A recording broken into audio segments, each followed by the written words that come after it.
S Bengali ক্লাসরুমে সকলকে স্বাগত। আজকের ভিডিওতে আমি পশ্চিমবঙ্গ মধ্যশিক্ষা পর্ষদের অন্তর্গত অষ্টম শ্রেণীর ভূগোল পাঠ্য বইয়ের চতুর্থ অধ্যায়, যে অধ্যায়টির নাম রয়েছে চাপ বলয় ও বায়ু প্রবাহ, এই অধ্যায় থেকে গুরুত্বপূর্ণ বেশ কিছু 2 নম্বর এবং 3 নম্বরের প্রশ্নের উত্তর নিয়ে আলোচনা করব। এই ভিডিওতে যে প্রশ্নের উত্তরগুলো আলোচিত হবে সেই প্রশ্নগুলোর মধ্যে থেকেই প্রায় প্রত্যেক বছর পরীক্ষাতে প্রশ্ন আসে। তাহলে বুঝতেই পারছো যে এই প্রশ্নের উত্তরগুলো কতটা গুরুত্বপূর্ণ। এ প্রসঙ্গে বলে রাখি, এই ধরনের পরীক্ষায় আসার মতো 1 নম্বরের গুরুত্বপূর্ণ প্রশ্নের উত্তর নিয়ে আমি আগেই এই চ্যানেলে আলোচনা করেছি। যারা এখনো পর্যন্ত সেই ভিডিওটা দেখে উঠতে পারোনি তাদের জন্য আমি ডেসক্রিপশনে সেই ভিডিওর লিংক দিয়ে দেবো। ছাড়াও এই অধ্যায়ের পাঠ্য বই খুঁটিয়ে প্রতিটি লাইন ধরে ধরে খুঁটে খুঁটে গুরুত্বপূর্ণ প্রশ্নের উত্তরের ভিডিও আগে প্রকাশিত হয়েছে। যারা এখনো পর্যন্ত সেই ভিডিওগুলো দেখে উঠতে পারোনি তাদের জন্য আমি সেই ভিডিওগুলোর লিংক এই ভিডিওর ডেসক্রিপশনে দিয়ে দেব। তো কথা না বাড়িয়ে শুরু করছি আজকের মূল ভিডিও। আশা করব তোমরা ভিডিওটা স্কিপ না করে একদম প্রথম থেকে শেষ পর্যন্ত দেখবে। 1 দাগের প্রশ্ন, ডোলড্রামস বা নিরক্ষীয় শান্ত বলয় কাকে বলে? উত্তরে লিখবে নিরক্ষীয় অঞ্চল বরাবর উষ্ণ ও হালকা বায়ু সোজা ওপরের দিকে উঠে যাওয়ায় এখানে বায়ুর ঊর্ধ্বমুখী স্রোত লক্ষ্য করা যায়। ভূপৃষ্ঠের সমান্তরালে কোনো বায়ু প্রবাহিত হয় না, ফলে এখানে বায়ুর কোনো চলাচল বোঝা যায় না। শান্ত ভাব বিরাজ করে, তাই এই অঞ্চলের নাম নিরক্ষীয় শান্ত বলয়। প্রাচীনকালে এই অঞ্চলের ওপর দিয়ে জাহাজ চালানোর সময় প্রায়ই জাহাজগুলো থেমে যেত। নাবিকরা এই অঞ্চলের নামকরণ করেন ডোলড্রামস, যার অর্থ শান্তাবস্থা। এবারে চলে আসছি 2 দাগে। 2 দাগের প্রশ্ন, অশ্ব অক্ষাংশ কাকে বলে? উত্তরে লিখবে ষোড়শ শতকে কর্কটীয় মকরীয় শান্ত বলয় দিয়ে পালতোলা জাহাজগুলো চলাচলের সময় গতিহীন হয়ে পড়ত, ফলে মধ্যপ্রাচ্য ও ইউরোপ থেকে আসা ঘোড়া ভর্তি বাণিজ্যিক জাহাজগুলোর পশ্চিম ভারতীয় দ্বীপপুঞ্জ ও আমেরিকায় যেতে অনেক বেশি সময় লাগত। এই অবস্থায় জাহাজের ভার কমাতে এবং পানীয় জল ও খাবারের সংকট এড়াতে কিছু জীবন্ত ঘোড়াকে আটলান্টিক মহাসাগরে ফেলে দিতে হতো। এই কারণে 2 ক্রান্তীয় অঞ্চল অশ্ব অক্ষাংশ নামে পরিচিত। 3 দাগের প্রশ্ন, কোরিওলিস বল কাকে বলে? উত্তরে লিখবে পৃথিবীর আবর্তন ও ঘূর্ণন গতির কারণে পৃথিবী পৃষ্ঠস্থ যে কোনো স্বচ্ছন্দ গতিশীল বস্তুর ওপর এক ধরনের বল কাজ করে, যা বস্তুগুলোর দিক বিক্ষেপ বা পরিবর্তন ঘটায়। এই বল হলো কোরিওলিস বল। পৃথিবীতে স্বাভাবিকভাবে চলাচলকারী বাতাস ও সমুদ্র স্রোতের ওপর সাধারণভাবে এই বল কাজ করে। 4 দাগের প্রশ্ন, ফেরেলের সূত্র কাকে বলে? উত্তরে লিখবে কোরিওলিস বলের কারণে উচ্চচাপ থেকে নিম্নচাপের দিকে চলাচলের সময় বায়ু সোজা পথে প্রবাহিত হয় না। উত্তর গোলার্ধে বায়ু তার প্রবাহের ডান দিকে বেঁকে ও দক্ষিণ গোলার্ধে তার প্রবাহের বাঁ দিকে বেঁকে চলাচল করে। মার্কিন আবহবিদ উইলিয়াম ফেরেল প্রথম এই বিষয়টি উল্লেখ করায় এটি ফেরেলের সূত্র নামে পরিচিত।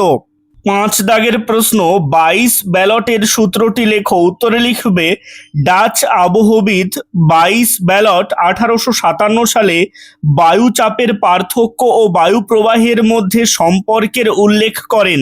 তার মতে উত্তর গোলার্ধে বায়ু যে দিক থেকে প্রবাহিত হয় সেই দিকে পিছন ফিরে দাঁড়ালে ডান দিকে বায়ুর উচ্চচাপ ও বাঁ দিকে নিম্নচাপ হয়। দক্ষিণ গোলার্ধে এর ঠিক বিপরীত অবস্থা দেখা যায়। 6 দাগের প্রশ্ন, ঘূর্ণবাত কি? উত্তরে লিখবে কোনো অল্প পরিসর জায়গায় বায়ুর চাপ হঠাৎ কমে গেলে কেন্দ্রে নিম্নচাপ তৈরি হয় এবং বাইরের দিকে তুলনামূলক উচ্চচাপ থাকে। এই অবস্থায় উচ্চচাপ অঞ্চল থেকে বায়ু ওই নিম্নচাপ কেন্দ্রের দিকে প্রবল গতিতে কুণ্ডলাকারে পাক খেতে খেতে ছুটে আসে। একেই বলে ঘূর্ণবাত।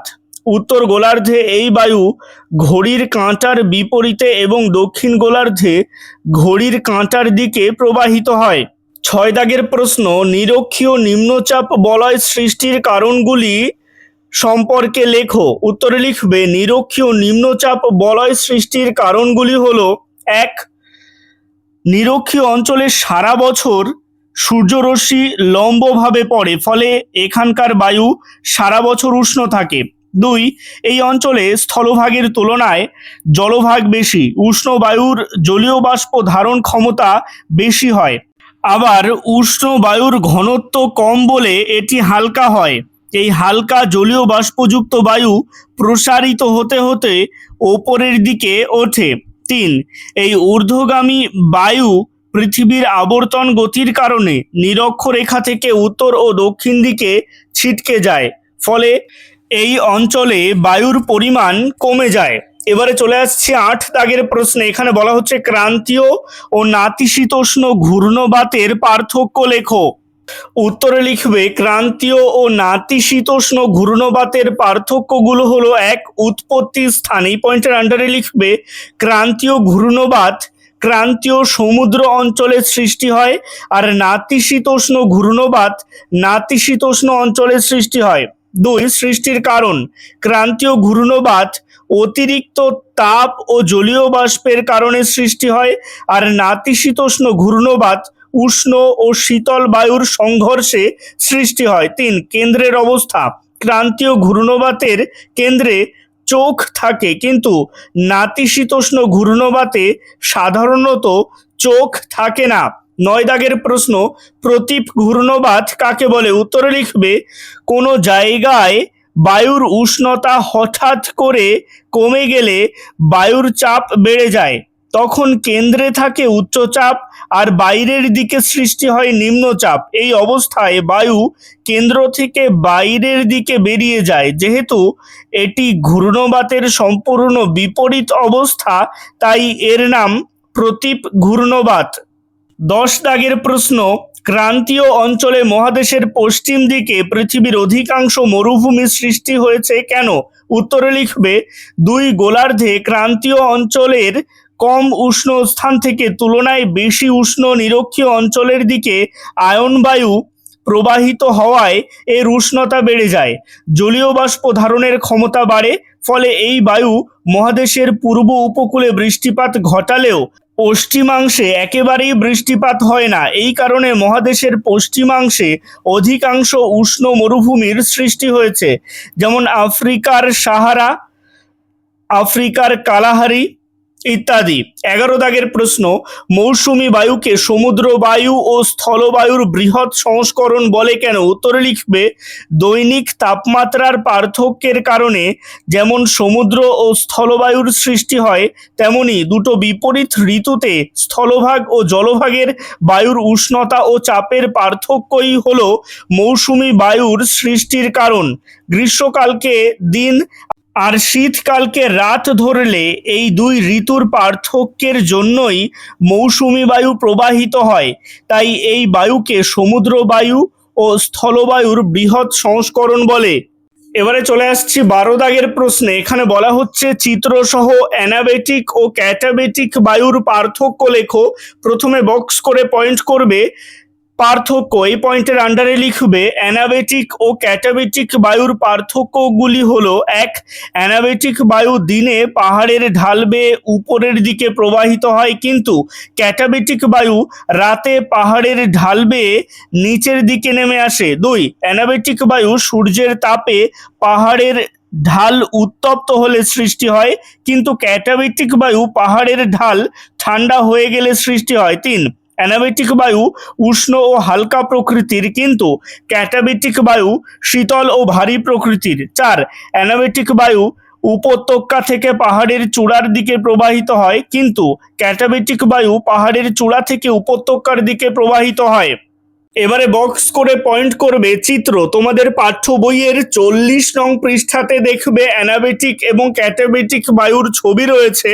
এই ছবিটা দেখে আঁকার চেষ্টা করবে। এবারে চলে আসছি 13 দাগের প্রশ্নে। এখানে বলা হচ্ছে মেরুবায়ু শীতল কেন? উত্তরে লিখবে মেরুবায়ু শীতল হওয়ার কারণগুলি হলো: 1, মেরু অঞ্চলে সূর্যরশ্মি তির্যকভাবে পড়ে, ফলে খুব কম তাপ পাওয়া যায়। 2, বছরের অধিকাংশ সময় বরফ ও তুষারে ঢাকা থাকে, তাই তাপমাত্রা অত্যন্ত কম থাকে। 3, বরফের উচ্চ প্রতিফলন ক্ষমতা সূর্যের তাপের অনেকটা মহাকাশে ফিরিয়ে দেয়। এবারে চলে আসছি 14 দাগের প্রশ্নে। এখানে বলা হচ্ছে বায়ুর চাপ বলয়ের স্থান পরিবর্তন হয় কেন? উত্তরে লিখবে বায়ুচাপ বলয়ের স্থান পরিবর্তনের কারণগুলি হলো: 1, পৃথিবীর পরিক্রমণের ফলে সূর্যের উত্তরায়ণ ও দক্ষিণায়ন ঘটে, ফলে সূর্য কিরণের লম্বভাবে পতনের স্থান পরিবর্তিত হয়। 2, তাপমাত্রার তারতম্যের কারণে বায়ুচাপের পরিবর্তন ঘটে, তাই চাপ বলয়গুলিও উত্তর দক্ষিণ দিকে সরে যায়। 3, ঋতুর পরিবর্তনের প্রভাবে বায়ুচাপ বলয়গুলির অবস্থান বছরের বিভিন্ন সময়ে পরিবর্তিত হয়। প্যারা চেঞ্জ করে একসাথেই লিখবে, ফলস্বরূপ বায়ুচাপ বলয়গুলি স্থির না থেকে সূর্যের আপাত অবস্থান অনুসারে উত্তর ও দক্ষিণ দিকে স্থান পরিবর্তন করে। 15 দাগের প্রশ্ন, ITCZ কাকে বলে? উত্তরে লিখবে উত্তর পূর্ব ও দক্ষিণ পূর্ব আয়নবায়ু নিরক্ষীয় অঞ্চলে মিলিত হয়। এই স্থানই আন্তঃক্রান্তীয় অভিসরণ অঞ্চল বা ITCZ নামে পরিচিত। এই অঞ্চলের আরেক নাম নিরক্ষীয় শান্ত বলয়। পৃথিবীর 3টি অংশ জুড়ে নিরক্ষীয় শান্ত বলয় অবস্থান করছে। সবচেয়ে বড় অংশটি ভারত মহাসাগর থেকে প্রশান্ত মহাসাগর পর্যন্ত বিস্তৃত। আরেকটি অংশ রয়েছে আফ্রিকার পশ্চিমে আটলান্টিক মহাসাগরে, দক্ষিণ আমেরিকার পশ্চিমে প্রশান্ত মহাসাগরের ওপরে শেষ অংশটি অবস্থান করছে। 16 দাগের প্রশ্ন, অ্যানাবেটিক ও ক্যাটাবেটিক বায়ু কাকে বলে? প্রথমে বক্স করে পয়েন্ট করবে অ্যানাবেটিক, এই পয়েন্টের আন্ডারে লিখবে দিনের বেলা সূর্যের তাপে পর্বতের ঢালের উপরের বায়ু যে পরিমাণ উষ্ণ হয়, উপত্যকার মাঝের অংশের বায়ু ততটা উষ্ণ হয় না। ফলে এই উষ্ণ ও হালকা বায়ু পর্বতের ঢাল বরাবর নিচ থেকে উপরের দিকে উঠতে থাকে। এই বায়ু হলো উপত্যকা বায়ু, যার আরেক নাম অ্যানাবেটিক বায়ু। এই সময় উপত্যকায় শীতল উচ্চচাপযুক্ত বায়ু অবস্থান করে। এবারে বক্স করে পয়েন্ট করবে ক্যাটাবেটিক বায়ু, এই পয়েন্টের আন্ডারে লিখবে রাত্রিবেলায় তাড়াতাড়ি তাপ বিকিরণ করে পর্বতের ঢালের উপরিস্থিত বায়ু শীতল হয়ে পড়ে। এই উচ্চচাপের ভারী বায়ু পর্বতের ঢাল বরাবর ওপর থেকে নিচের দিকে নামতে শুরু করে এবং উপত্যকায় অবস্থান করে। এই বায়ু হলো পার্বত্য বায়ু, যার আরেক নাম ক্যাটাবেটিক বায়ু। এই বায়ুর প্রভাবে উপত্যকায় বৈপরীত্য উষ্ণতার সৃষ্টি হয়। হয় পরীক্ষায় অ্যানাবেটিক বায়ু আসবে বা ক্যাটাবেটিক বায়ু আসবে, যে কোনো একটা আসবে, দুটো একসাথে আসার সম্ভাবনা খুবই কম। তো যেটা আসবে সুন্দর করে সেটাই লিখবে। আজকের ভিডিওটা এই পর্যন্তই। ভিডিওটা কেমন লাগলো অবশ্যই কমেন্টের মাধ্যমে জানিও। ভালো লাগলে লাইক করো এবং একই ক্লাসের বন্ধুদের সাথে ভিডিওটাকে শেয়ার করতে ভুলো না। ভালো থেকো, সুস্থ থেকো সকলে, আর অবশ্যই RS বেঙ্গলি ক্লাসরুমের সাথে থেকো। সবশেষে একটাই রিকোয়েস্ট, এখনও পর্যন্ত যারা চ্যানেলটিকে সাবস্ক্রাইব করে উঠতে পারোনি তারা অবশ্যই চ্যানেলটিকে সাবস্ক্রাইব করে দিও এবং পাশে থাকা বেল আইকনটিকে প্রেস করে অল বাটনে ক্লিক করে দিও নতুন ভিডিওর আপডেট সবার আগে পেতে।